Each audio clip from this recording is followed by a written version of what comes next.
নমস্কার বন্ধুরা, কেমন আছেন সবাই? আশা করি সবাই খুব ভালো আছেন। আমি সর্বাণী, আমার বই পড়ুন বইকে ভালোবাসুন চ্যানেলের আজকের নিবেদন লেখিকা আশাপূর্ণা দেবীর লেখা একটি গল্প দ্বন্দ্ব। শুনতে থাকুন। দ্বন্দ্ব। বাড়ি দেখে কমলার খুশির আর অন্ত নেই।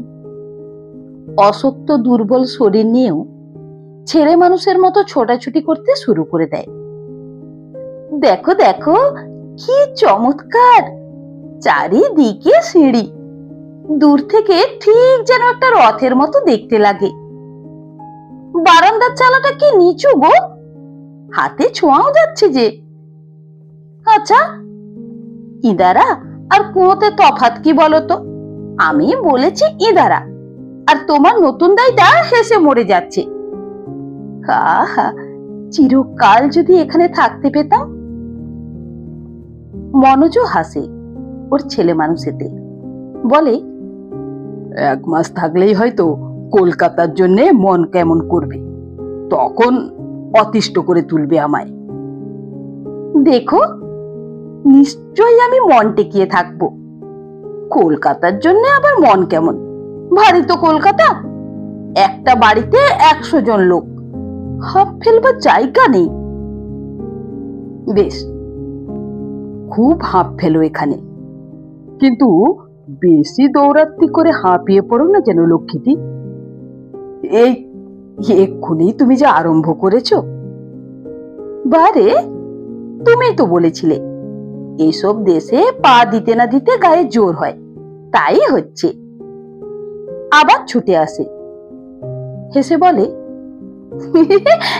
চাই ভাগ্যিস টাইফয়েডে ভুগলাম, তাই না এত মজা হলো। কি বলো? হ্যাঁ গো, তাই না? হ্যাঁ গো, তাই। মনোজ ওকে একটু আদর করে নেয়। তোমার মজা আর আমার সাজা, এই আর কি। তুমি তো ভুগলে টাইফয়েডে, আর আমার ভোগান্তি তোমার চেয়েও বেশি হয়েছে। কম ভয় পাইয়ে দিয়েছিলে। ভয় হতো আমি মরে যাব না, কিন্তু মরলেই বা ক্ষতি কি ছিল? ছি, ওসব কথা বলতে নেই কমু। এসো, দেখিয়ে দাও কিভাবে তোমার ঘর সংসার গুছিয়ে দেব। একটুও খাটতে পাবে না, কিন্তু ওই দায়টাকে দিয়ে সব করিয়ে নেবে। আর আমি তো একটা পুরাতন ভৃত্য আছি, তোমার সমস্ত ফরমাস চালাবে এই ভৃত্যটির ওপর, বুঝলে? আহা, কি কথা ছিরি! ওই জন্য 2 মাস ছুটি নেওয়া হয়েছে বুঝি? না তো কি। তবে এই নাও নতুন চাকরির প্রথম পাঠ। আমার খোকাটিকে একটু খাওয়ানো দরকার, স্টোভটা জ্বালাতে হবে। মনোজ স্টোভ জ্বালাতে বসে। কমলার কথার বিরাম নেই। বসলো এসে মনোজের কাছে, বললে, আচ্ছা, সে স্টোভ তো জ্বালাবেই, আমাদের একটু চা খেলে হয় না? চা? 2 বার চা খায় না দুষ্টু মেয়ে, বরং তোমায় একটু গ্লাস করে দিই। গায়ে পড়েছে আমার গ্লাস খেতে। অভিমানে মুখ ভার করে কমলা বরের কোলের ওপর শুয়ে পড়ে। তুমি এখানেও বুঝি তুমি আমায় রুগী বানিয়ে রাখবে? দেখো কিরকম সেরে গেছি আমি, ইচ্ছে করলেই এখন রান্না করে খাওয়াতে পারি তোমায়। অত সুখে কাজ নেই আমার কমল রানী, খেয়ে উপকার করলেই বেঁচে যাই। আচ্ছা, দেখা যাবে। এরপর যখন খিদে খিদে করে অস্থির করব, তখন বকবে হয়তো। বকবই তো, বকবো না? মারা উচিত তোমায়, ওই দায়টা দেখতে পাচ্ছি। আর তুমি এরকম অসভ্যের মতো কোলে শুয়ে আছো। ওঠো ওঠো। কমলা আরো নিবিড় করে নেয় নিজেকে। ভাববে আবার কি? ভাববে এটাই কলকাতার সভ্যতা। সভ্যতার নমুনাটা বেশ দেখাচ্ছ বটে। যাকে ধারণাটা ভালো করেই এগো। বলে মনোজ হেঁট হয়ে কমলার ছোট্ট কপালটির ওপর মুখ রাখে। উফ, এই কমলাকে হারাতে বসেছিল সে। দীর্ঘ 41 দিন যমের সঙ্গে যুদ্ধ করে করে অবশেষে জয় হলো প্রেমের। হাড় কখানা যখন ফিরে পেয়েছে, আবার তাতে আনবে নতুন রক্তের জোয়ার, ভরে দেবে সজীব প্রাণ শক্তি। স্বাস্থ্যে লাবণ্যে টলটল কমলাকে ফিরে নিয়ে যাবে জয়লব্ধ ঐশ্বর্যের মতো।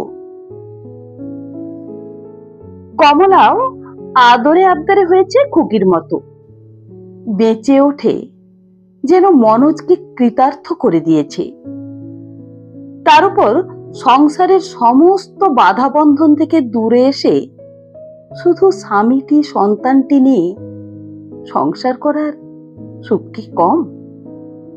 এত সুখ রাখবে কোথায় কমলা, যদি না মুখর আনন্দে ছলবল করবে, বালিকার মতো হয়ে উঠবে অস্থির চপল। যে বাড়ি নিয়ে আনন্দের সীমা নেই কমলার, কি বা অপূর্ব বাড়ি সেখানা। মোটে দুখানি ঘর, আর বাইরে ভেতরে দুদিকে খাপড়ার চাল দেওয়া নিচু নিচু বারান্দা। সান বাঁধানো উঠোনের মাঝখানে দিব্যি খোলা কুঁয়োতলা। কিন্তু খোলা হলেই বা ক্ষতি কি? আব্রুর প্রয়োজনও খুব নেই, কারণ বেশ কিছু দূরের মধ্যে এমন কোনো বাড়ি নেই যাতে অপরের কৌতূহলের খোরাক হতে পারে কমলার স্বচ্ছন্দ জীবন লীলা। প্রকাণ্ড একটা রুক্ষ মাঠ পার হয়ে যে ছোট গোছের সাঁওতালি বস্তিটা আছে, বলতে গেলে তারাই ভরসা। সেখান থেকেই একটা দায় জোগাড় করে এনেছে মনোজ। খোকা ঘুম থেকে উঠে পড়েছে। মনোজ ব্যস্ত হয়ে পেয়ালায় গরম জল রেখে চামচ দিয়ে নাড়াচাড়া করে বিদেশের আমদানি দুগ্ধচূর্ণ। মার কাছে শিশুর দাবি দেওয়া কিছু নেই, আগেও ছিল না, এখন তো থাকবেই না। কি কেমন জব্দ?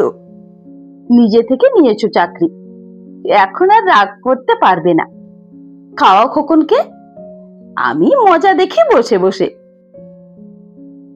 বসে বসে দেখবো বললেও বসে থাকতে পারে না, নেমে যায় উঠোনে, যেখানে কুয়োতলায় দায় কাপড় জামাগুলো কাচ্ছে। দাই, ও দাই, কুয়ো থেকে জল তোলো না দেখি। মনোজ কমলার কাণ্ড দেখে হাসবে না রাগ করবে ভেবে পাচ্ছে না।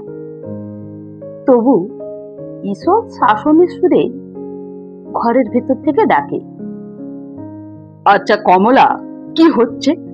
দাইটা যে পাগল ভাববে তোমায়। ভাবুক গে, তুমি যে দাই কি ভাববে তাই ভেবে পাগল হয়ে যাচ্ছ। দাই, এই দাই, তোর নাম কি রে? ঝুমরি? ও মা, ঝুমরি আবার কি রে? খোকনটা ভারী দামাল, হাঁটতে শেখেনি, তবু হাঁটা চাই। বড় বড় মাথা আর মুখ, অথচ ছোট্ট ছোট্ট পাওয়ালা মানুষটাকে টলতে টলতে উঁচু রোয়াকের কিনারায় গিয়ে দাঁড়াতে দেখলে হৃৎপিণ্ড লাফিয়ে ওঠে না? কমলার মোটা সোটা ছেলেটিকে কোলে করা বারণ, অত কি মনে থাকে? কোলে করে ঘরে আনতেই, কি করে সামলাই বলো তো কমলা? তুমি যে খোকনের চেয়েও দামাল হয়ে উঠেছ, কি বলে ওকে কোলে তুলে নিয়ে এতটা এলে?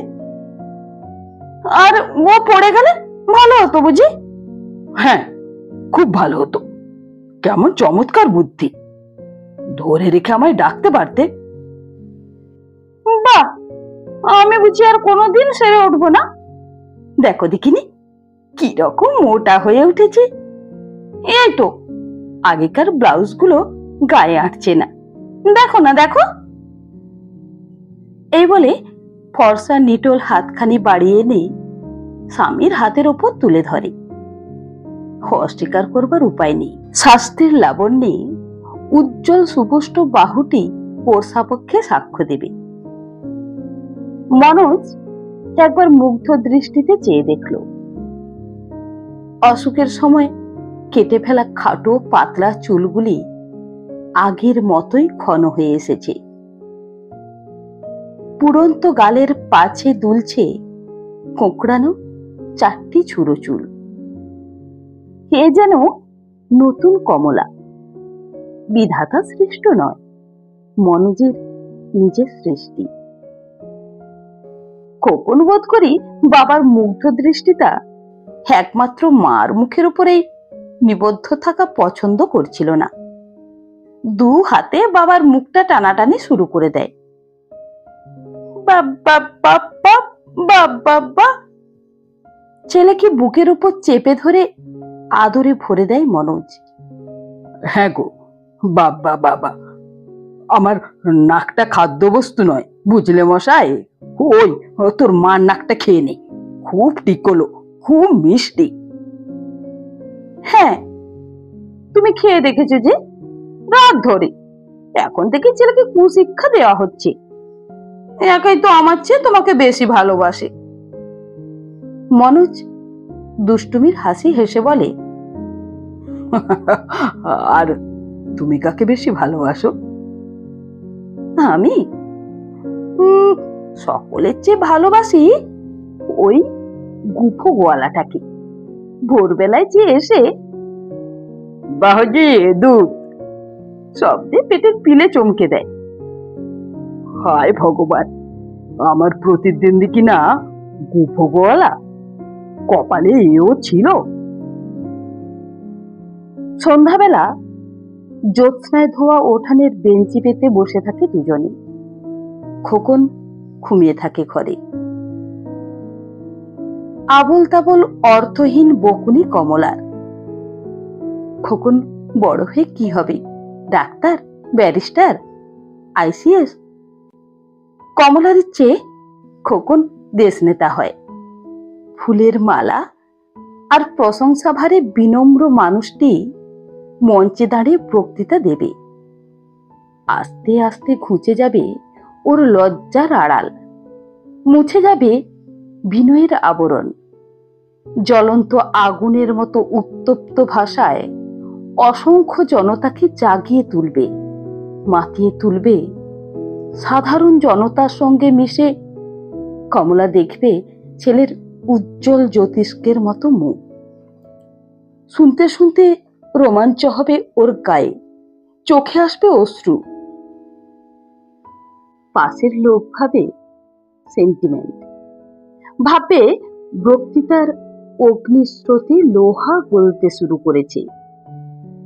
জানবে না কমলাকে, জানবে না ওই আশ্চর্য মানুষটি একদিন কমলার কোলে বসে আয় আয় দিয়ে দিয়ে চাঁদ ডেকেছিল। আজও ঘরে ফিরে কোলের কাছে বসে বলবে, খিদে পেয়েছে মা, বকে বকে গলা শুকিয়ে গেল। মনোজ ধৈর্য ধরে শোনে কমলার পাগলামি। কথা শেষ হলে হেসে উঠে বলে,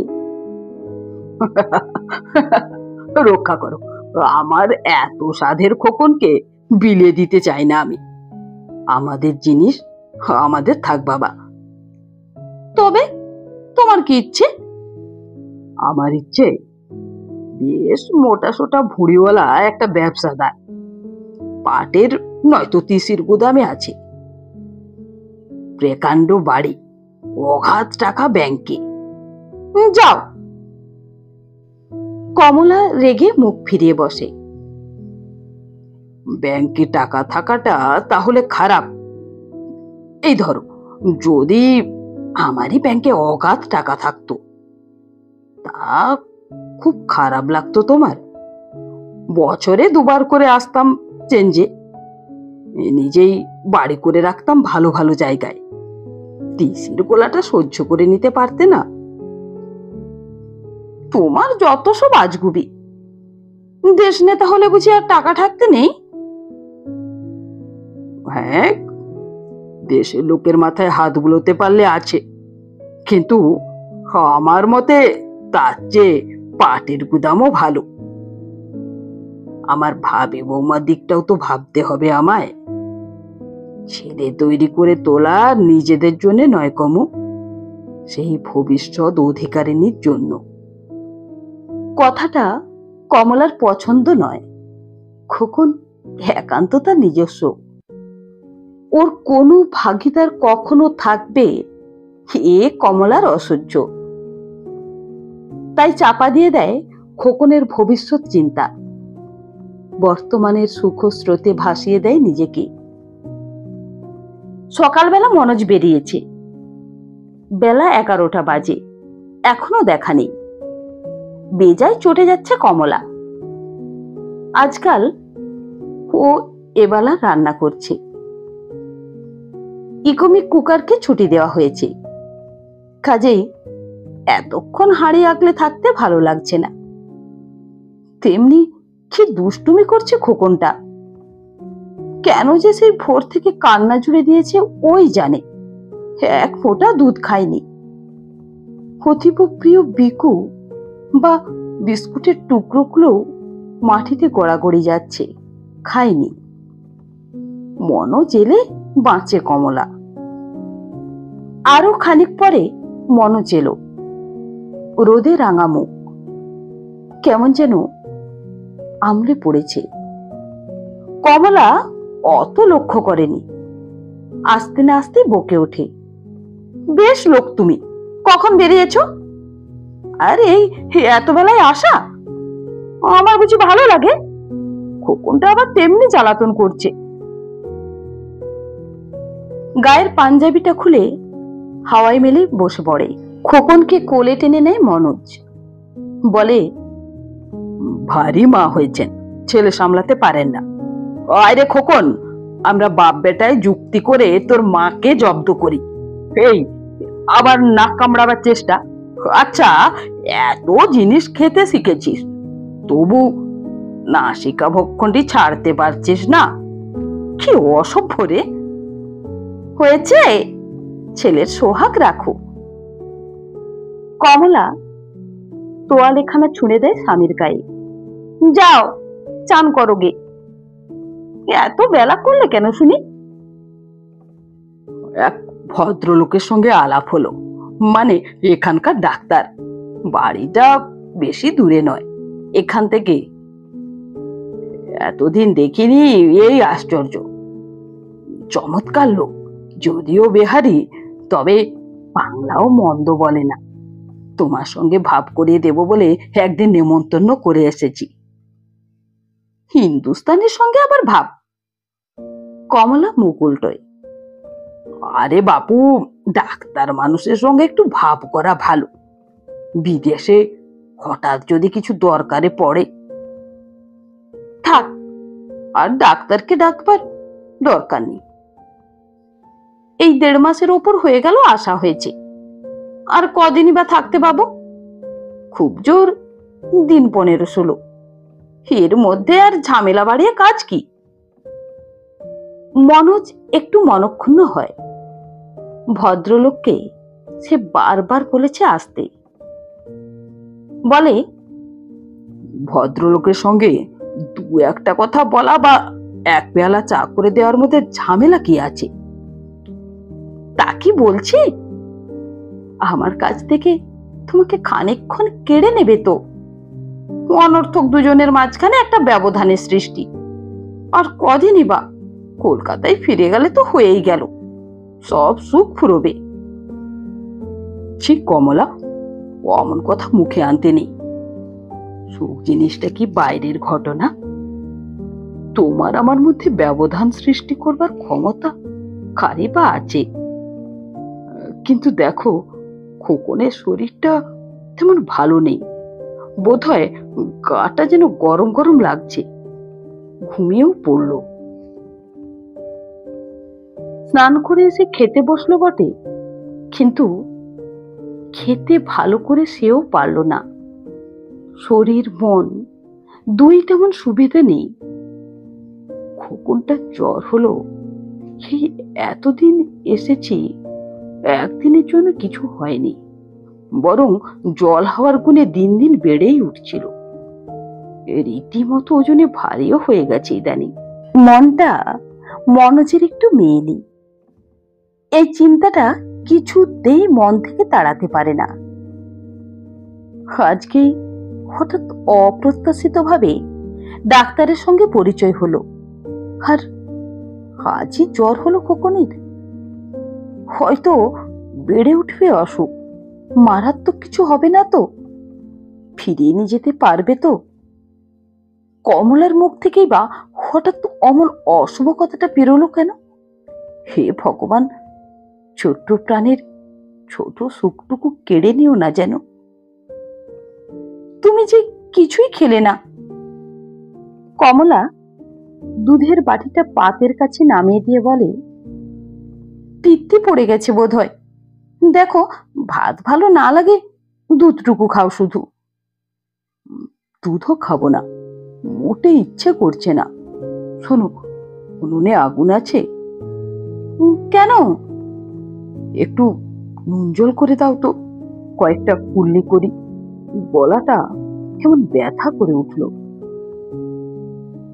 সন্ধ্যাবেলা আজও দুজনে উঠোনের বেঞ্চিতে বসেছিল, কিন্তু মুখরতা যেন স্তব্ধ হয়ে গিয়েছিল। খোকনের জ্বর আর নিঝুম ভাবটা অত্যন্ত অস্বস্তিকর। কত অল্প জ্বরে অত নির্জীব হয়ে পড়েছে কেন ছেলে? কাঁদছে তাও যেন দুর্বল ভাবে। দুর্দান্ত দস্যি ছেলের দুষ্টুমিতে অস্থির হয়ে উঠতে হয়, কিন্তু সে ছেলে এক মুহূর্ত শান্ত হয়ে থাকলেও তো ভালো লাগে না। কেমন যেন একটা অশরীরী আতঙ্ক প্রেতের মতো ছায়া ফেলেছে মনের কোণায়। তাড়াবার চেষ্টা করলেও যেতে চাইছে না। বাচ্চা ছেলে, অসুখ বিসুখ তো করবেই।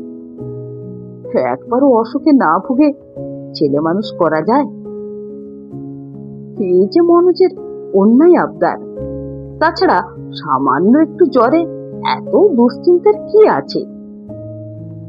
জোর করে মনকে প্রবোধ দেবার চেষ্টা করে মনোজ, কিন্তু দুশ্চিন্তাও তো ইচ্ছে করে করছে না সে।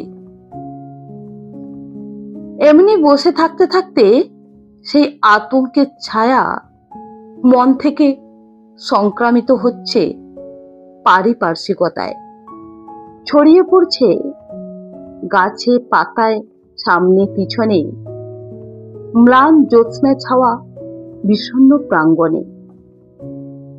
দরমার ঘের দেওয়া কুঁয়োতলার ঘন অন্ধকার কোণটায় দীর্ঘ ছায়া ফেলে কে যেন বসে আছে।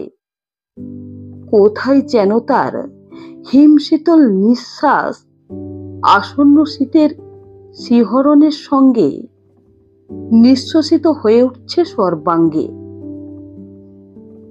মনোজ ভাবে, হয়তো ফিরে যাবার দিন নিকটবর্তী হয়ে আসছে বলেই এই অজ্ঞাত বিরহ। মনের মধ্যে আনাগোনা করছে একটা বিচ্ছেদের সুর। গুটিয়ে নিতে হবে তল্পিতল্পা, ভেঙে ফেলতে হবে সাজানো সংসার, করতে হবে যাত্রার আয়োজন। যেতে হবে, যেতে হবে। পড়ে থাকবে এই ঘর দুয়ার বারান্দা, তাদের অনেক সুখের স্মৃতি বুকে নিয়ে। দেয়ালের গায়ে অসংখ্য জায়গায় খোকনের ছোট্ট হাতের ছাপ, তেলকালি আলতা সিঁদুর ভিজে উঠোনের কাদায়। পরের পাড়ি বলে হিতোপদেশে সামলাতে পারা যায়নি তাকে। মলিন জ্যোৎস্নার চাদর বিছানো মুখ প্রাঙ্গণ, রহস্যময় আকাশের পানে মৌন দৃষ্টি মেলে নিঃশব্দে পড়ে থাকবে। মুখর হয়ে উঠবে না তাদের দুজনার প্রেম গুঞ্জনে, কমলার কলহাস্যে। যাবার সময় এই অনেক দিনের অনেক স্মৃতিমণ্ডিত বেঞ্চিখানা তুলে রেখে যেতে হবে ঘরে। তারপর ধীরে ধীরে এই বাড়ির চেহারা বদলে যাবে। বারান্দা, ঘরের মেঝেয় পড়বে পুরু ধুলার আস্তরণ। জানালা দরজার কপাট আটকে যাবে অব্যবহারে, যেমন দেখেছিল 1.5 মাস আগে এসে। হঠাৎ কমলা ওর একখানা হাত চেপে ধরে ব্যাকুল ভাবে বলে ওঠে, ঘরে চলো, ভয় করছে। হয়তো মনোজেরও করছিল, কিন্তু ব্যক্ত করে না। ভীরু কমলার কাছে সস্নেহে বলে, চলো যাই, কিন্তু ভয় কিসের? কি জানি, কেমন গা ছমছম করছে, খোকন একলা রয়েছে। অথচ কমলাই ঘর ছেড়ে বাইরে এসে বসেছিল মনোজের আপত্তি সত্ত্বেও। ছেলেকে একলা রাখতে হলে আগলাবার কৌশল সে জানে। বালিশের তলায় চাবি রেখে দিলে ছেলেকে কারুর ছোঁবার জো আছে নাকি? শিশুর যারা অনিষ্ট করতে চায় তারা সব করতে পারে, পারে না শুধু লোহা ছুঁতে। এ তথ্য শিখেছে সে ঠাকুমার কাছে, তবু ওর গা ছমছম করছে। মনোজ উঠে দাঁড়িয়ে একটা আলস্য ভেঙে বলে, চলো যাই, আর ঠান্ডা লাগাবো না। গলার ব্যথাটা তো বেশ বেড়ে উঠেছে দেখছি, শরীরটাও ভালো ঠেকছে না। আমারও না জ্বর হয়। আর কি, খুব করে ভয় দেখাও আমায় দুজন মিলে। ভয় আর কি, অসুখ হয় না মানুষের। যাকে, আমার জন্য ভাবনার কিছু নেই। লোহা শরীর টসকাবে না। দেখি, খোকনের যদি সকালে জ্বরটা না ছাড়ে, একবার সেই ডাক্তারটিকে ডেকে আনবো। কিন্তু ডেকে আনবার সামর্থ্য আর রইল না মনোজের। জ্বরে আচ্ছন্ন হয়ে পড়ে থাকলো খোকন আর খোকনের বাবা। বেচারা কমলা, কি করেছে সে? শুধু একটু বার্লি করে খাওয়ানো ছাড়া। ডাক্তারের বাড়ি সে চেনে না, চিনলেও এই দুটি অর্ধ সচেতন রোগীকে ফেলে রেখে কোথায় যাবে? কে বসবে রোগীর বিছানায়?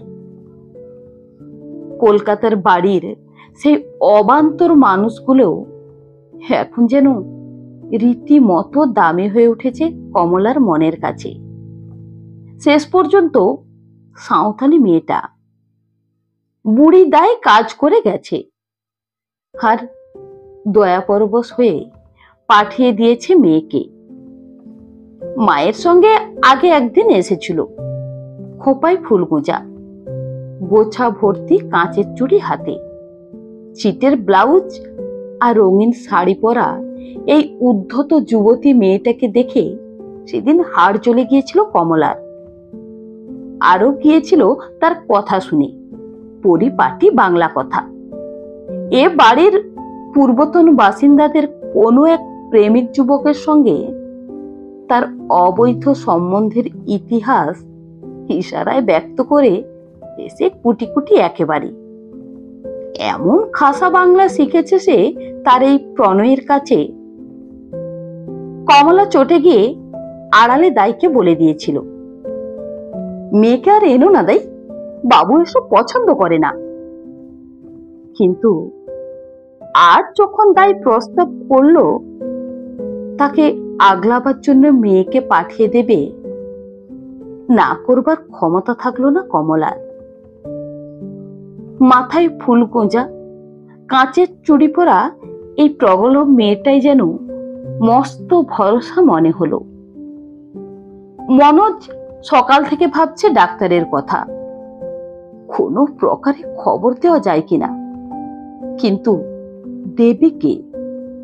সকাল থেকে অনেকবার চেষ্টা করেছে ওঠবার জন্য, কিন্তু ক্রমশই সমস্ত শরীর নিস্তেজ হয়ে আসছে। ডিপথেরিয়া কেস নিজেই অনুভব করছে সে। একাই দুর্দান্ত রোগ গ্রাস করতে এসেছে বাপ ছেলে তাদের দুজনকে। কিন্তু আশ্চর্য, এত বড় মানুষটার কে কি ছেলে মানুষের রোগ? এমনও হয় শেষকালে কিনা খোকনের সঙ্গে মনোজেরও ডিপথেরিয়া। লোহার মতো শরীর, অটুট স্বাস্থ্য ভেঙে পড়ল এই কয়েক ঘন্টার আক্রমণে। খোকন, ছোট্ট খোকন, কতটুকু জুঝতে পারবে সে মৃত্যুর সঙ্গে, বিনা চিকিৎসার সঙ্গে?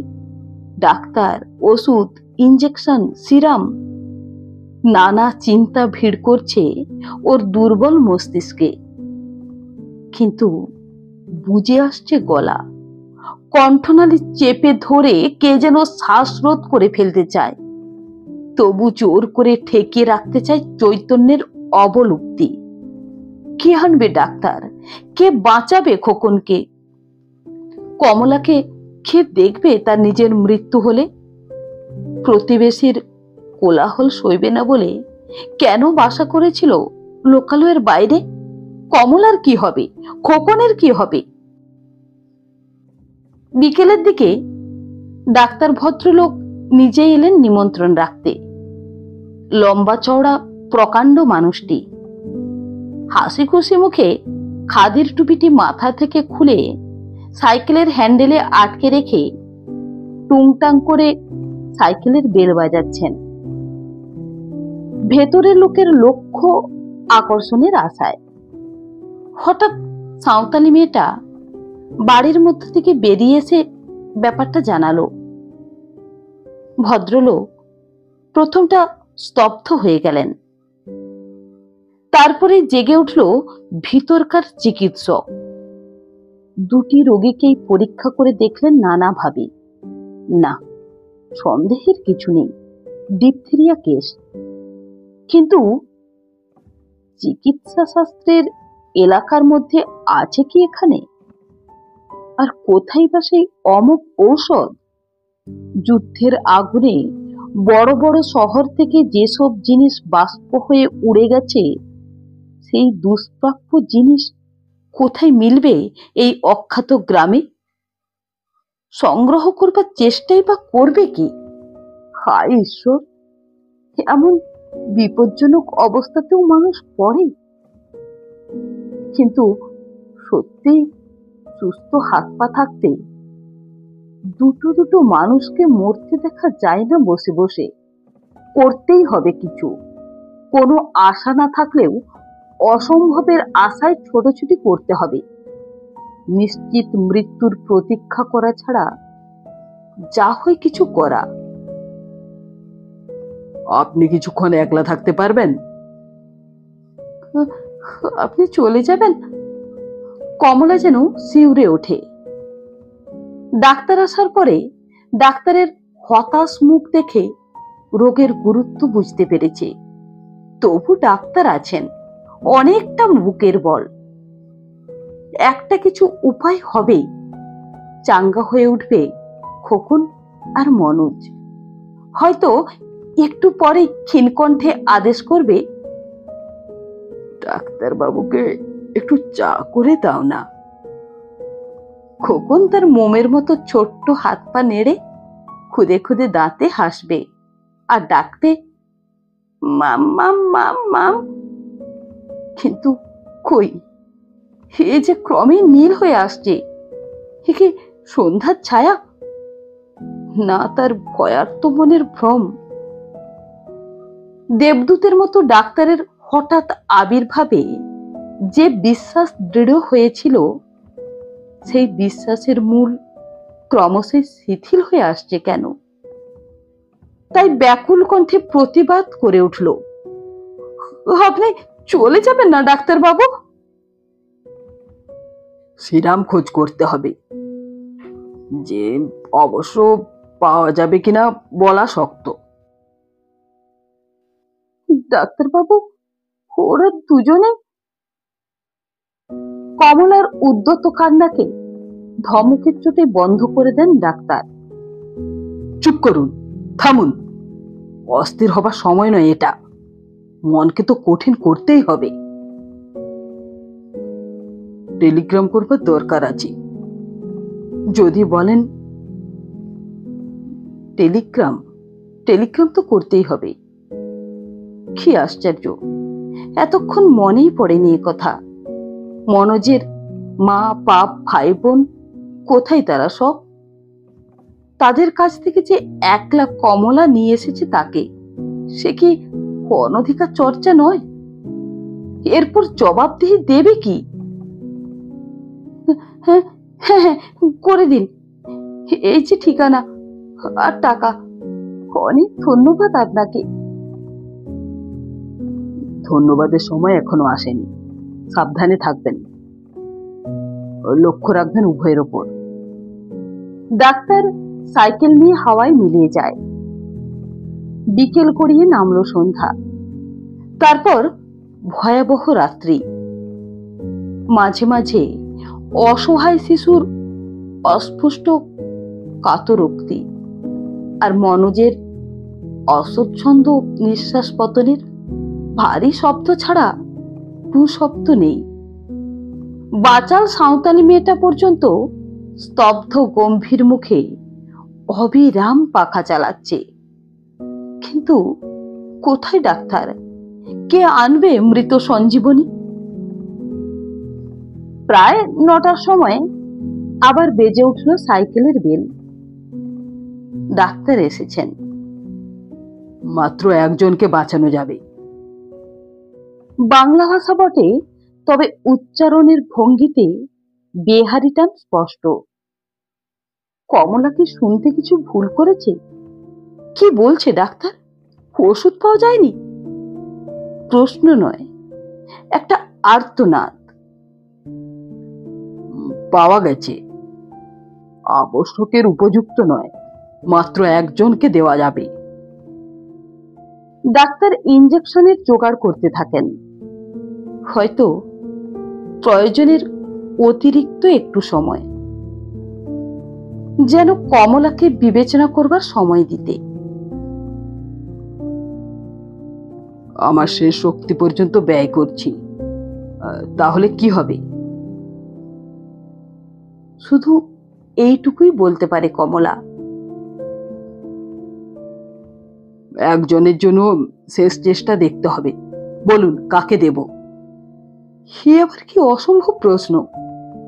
এর উত্তরও দিতে হবে কমলাকে। যে কমলা খাটো চুল দুলিয়ে হেসে খেলে গান গেয়ে বেড়ায়, মিনিটে মিনিটে মনোজের উপর অভিমান করে। এটা কি সত্যই একটা প্রশ্ন? এটা কি বাংলা ভাষা? দেখুন, প্রত্যেক সেকেন্ডে রোগীর অবস্থার পরিবর্তন হচ্ছে। মিথ্যে দেরি করে লাভ নেই। মিস্টার চৌধুরীকে দেওয়া যাক। যেন মৃতের কণ্ঠ থেকে একটা অসাড় শব্দ বেরিয়ে এলো। কিন্তু দুজনের মতো যে নেই। ডাক্তার হতাশ ভাবে মাথা নাড়েন। একজনের আশা ছাড়তেই হবে। কমলা কি জড় পদার্থ? কথার উত্তর দিতে পারছে না কেন?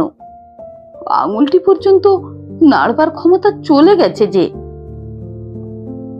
ডাক্তার সিরিঞ্জ নিয়ে এগিয়ে যান মনোজের কাছে। সাঁওতালি মেয়েটা তৎপর হয়ে উঠেছে। কমলার কোলে খোকন এতক্ষণ গেঁগিয়ে গেঁগিয়ে এইবার চুপ করে গেছে। শুধু খোলা হাওয়া, বুক ভরা একটু নিঃশ্বাস নেবার জন্য একটা মর্মন্তুদ আকুতি। কিছুক্ষণের মধ্যেই থেমে যাবে এই নিষ্ফল চেষ্টা, থেমে যাবে শেষ স্পন্দনটুকু। মাতৃহৃদয়ের সমস্ত আকুলতা দিয়েও আটকাতে পারবে না কমলা। খোকন লুপ্ত হয়ে যাবে এই নাম, নিশ্চিহ্ন হয়ে যাবে পৃথিবী থেকে এই ছোট্ট ফুলটি। ডাক্তারবাবু!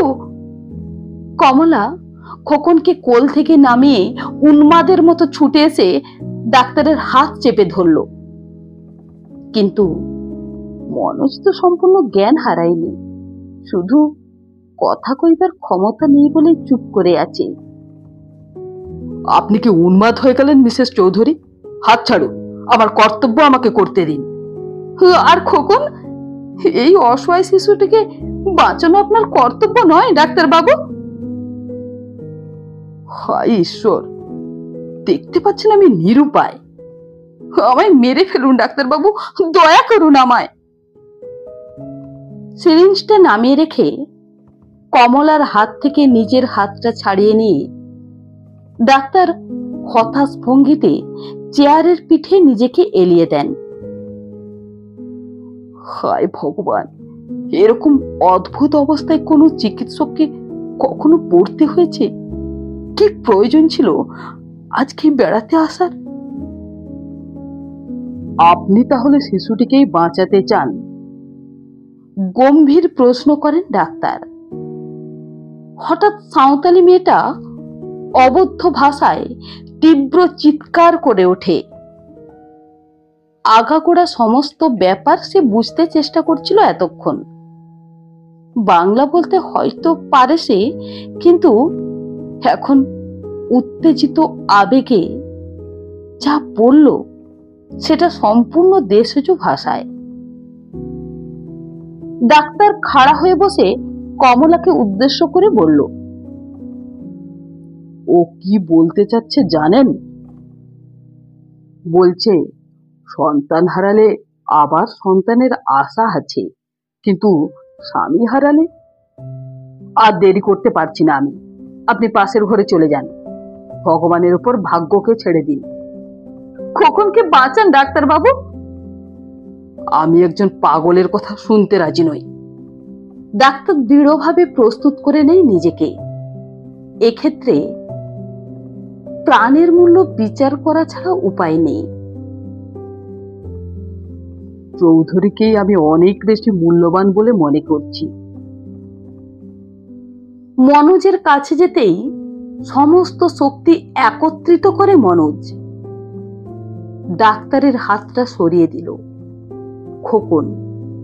খোকনই ভোগ করুক পৃথিবীর আলো বাতাস, নতুন দিনের সূর্য।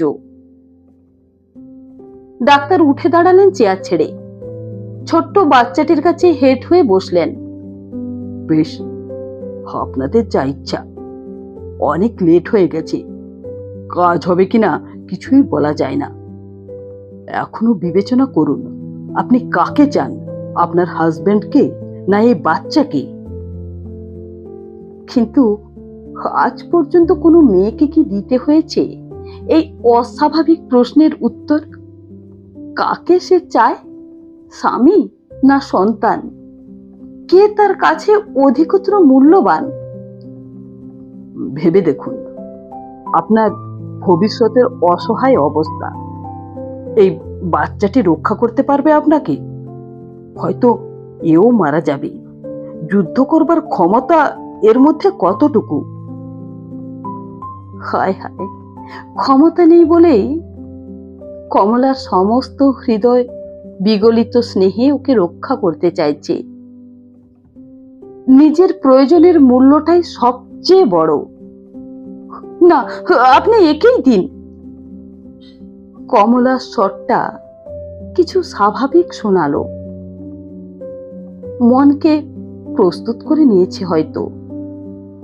বেশ, আমার বিবেকের বিরুদ্ধেই যেতে হচ্ছে আমাকে। এতটুকু একটু শিশু, ও তো ডাক্তারের কাছে একটা মাংসপিণ্ড বই, আর কিছু নয়।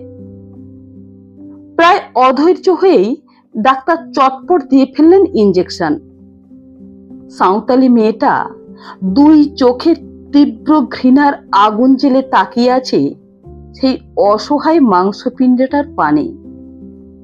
পাখার বাতাস করতেও তার মনে নেই ওর। রাত্রে ডাক্তারকে থাকতেই হবে। ঘন্টা কয়েক পরে আবার একবার চালাতে হবে যমরাজের বিরুদ্ধে অভিযান। কিন্তু কে হার মানবে? মৃত্যুর পদধ্বনি শোনা যাচ্ছে ঘর থেকে বাইরে, উঠান থেকে বারান্দায়। খসখস, হিস হিস এই শব্দ ছড়িয়ে পড়ছে আকাশে, বাতাসে।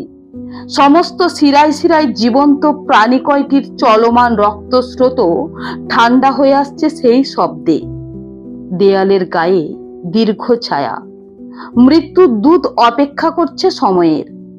সংগ্রহ করে নিয়ে যাবে প্রভুর অনির্বাণ ক্ষুধার আহুতি।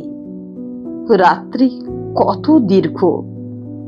যুগ যুগান্তর ধরে যেন সেই রাত্রি নেমেছে পৃথিবীর বুকে, চেপে বসে আছে বিরাট পাহাড়ের মতো। এ রাত্রির শেষ নেই। কিন্তু কমলার কি সত্যি মাথা খারাপ হয়ে গেল? দ্বিতীয়বার ইঞ্জেকশনের জন্য প্রস্তুত ডাক্তারের হাত চেপে ধরেছে কেন আবার? ডাক্তারবাবু, ডাক্তারবাবু, আমায় ক্ষমা করুন। একে দেখুন, বাঁচিয়ে দিন আমার স্বামীকে। আমরা পায়ে পড়ছি, ডাক্তারবাবু, রক্ষা করুন আমার স্বামীকে। আমার স্বামীকে ছেলে আমি চাই না, ওকে ভগবানের হাতে ছেড়ে দিন। পাগলের প্রলাপ শোনার জন্য আমি এখানে আসিনি। এই, একে পাশের ঘরে নিয়ে যা। বিরক্ত হয়ে ডাক্তার সাঁওতালি মেয়েটাকে হুকুম করেন। আশ্চর্য! কমলা আস্তে আস্তে উঠে ওর সঙ্গে পাশের ঘরে চলে গেল। আশ্চর্য, সবটাই আশ্চর্য।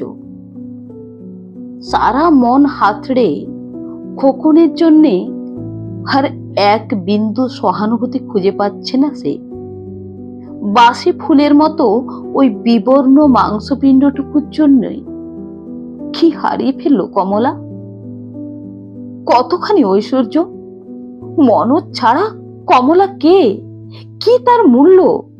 কোথায় তার সত্তা? সমাজের কাছে কি সংসারের সমস্ত পৃথিবীর কাছে কোন মুখ নিয়ে দাঁড়াবে মনোজকে হারিয়ে? আর মনোজের মা, বাপ, ভাই, বোন, তাদের কি বলবে? খোকন সে তো কেবলমাত্র কমলার একান্তই তার নিজের। আর মনোজ, মনোজ যে সকলের, সারা জগতের। কোন অধিকারে কমলা নষ্ট করতে বসেছে এই সকলের সম্পত্তি? কমলা কি করলো? কমলা কি করবে? কমলা কেন পাগল হয়ে যাচ্ছে না? কেন হার্ট ফেল করছে না? দুরন্ত টাইফয়েড জ্বরে কমলা মরেনি কেন? সন্ধ্যাবেলা আরেকবার মৃত সঞ্জীবনীর শেষ বিন্দুটুকু খোকনের দেহে সঞ্চারিত করে দিয়ে উঠে দাঁড়ালেন ডাক্তার। বললেন, একে সাবধানে রাখুন, শ্বাস প্রশ্বাসের দিকে লক্ষ্য রাখবেন ভালো করে। বেঁচে যাবে আপনার ছেলে। আর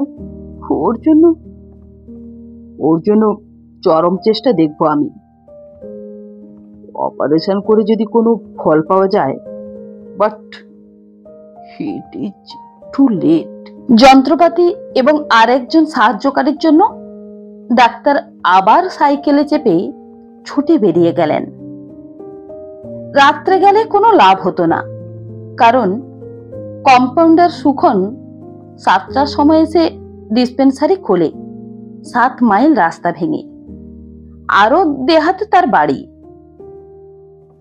ধীরে ধীরে শ্বাস প্রশ্বাসের গতি স্বাভাবিক হয়ে আসছে।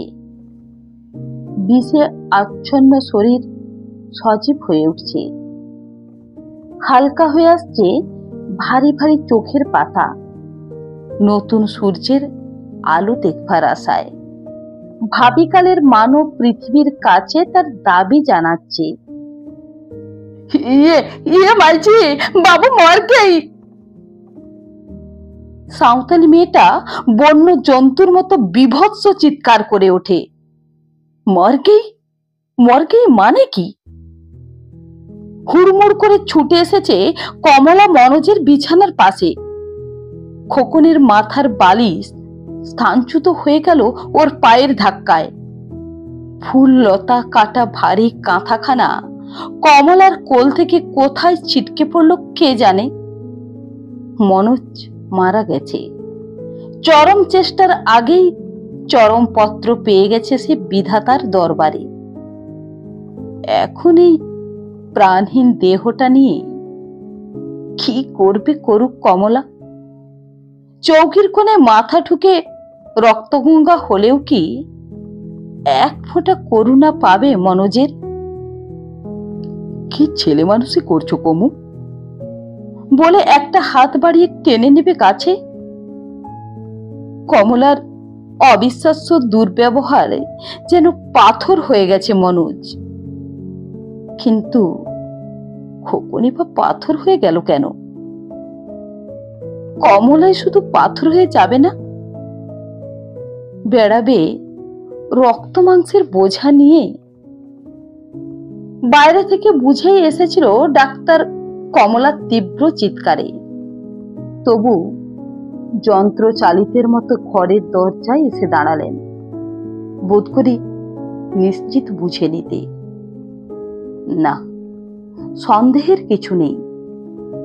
শেষবারের মতো পৃথিবীর অফুরন্ত বায়ু প্রবাহের এক কণার জন্য কাড়াকাড়ি করতে করতে হেরে গিয়ে পরাজিত মনোজ যেন বিস্ফারিত চোখে চেয়ে আছে তার নিষ্ঠুর কৃপণতার দিকে। কিন্তু কাঁথা চাপা দেওয়া ওটা কি পড়ে? হায় ঈশ্বর, বাচ্চাটির এ অবস্থা করলো কে? ডাক্তার হেড হয়ে তুলে নিলেন ছেলেটিকে। কিন্তু বেঁচে থাকা তো আর সম্ভব নয়। মুমূর্ষ শিশু অতক্ষণ ধরে মুখের উপর ভারী কাঁথাটার ভার সইবে কি করে? এই সামান্য আবরণটুকুই তাকে বঞ্চিত করেছে সেই অফুরন্ত বায়ু প্রবাহ থেকে। হেরে গিয়ে অবাক হয়ে তাকিয়ে নেই, বিনীত আত্মসমর্পণের ভঙ্গিতে চোখ দুটি মুদে আছে। বন্ধুরা, আমার এই গল্প পাঠ যদি আপনাদের ভালো লেগে থাকে তাহলে আমার গল্পটিতে একটি লাইক দিয়ে আমার চ্যানেলটি সাবস্ক্রাইব করে আমার সঙ্গে থাকার অনুরোধ রইল। নমস্কার।